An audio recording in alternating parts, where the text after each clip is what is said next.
पुंछ से बड़ी खबर। कुनैया इलाके में एक शख्स की लाश बरामद होने पर इलाके में खौफ व सनसनी फैल गई। एसएचओ पुंछ की क़यादत में पुलिस मौका पर पहुंची और लाश को अपनी तहवील में ले लिया।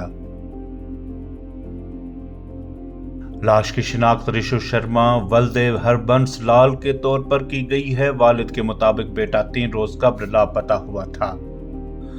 लाश को जिला अस्पताल पहुंचाया गया, जहां कानूनी लवाजमात मुकम्मल करने के बाद लाश लवाहिकीन के हवाले कर दी गई।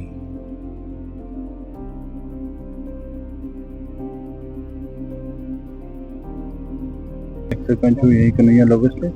ये यहाँ पे एक हमें आज सुबह ही इन्फॉर्म किया, ये जो पड़ोसी थे जहाँ से हमें एक शव मिला है कि यहाँ पे एक डेड बॉडी पड़ी हुई है। हम सुबह यहाँ पे जब पहुँचते हैं तो फिर उसके बाद हमने पुलिस को इन्फॉर्म किया है। ये हमारे यहीं पे वार्ड नंबर 6 के ऋषभ भाई हैं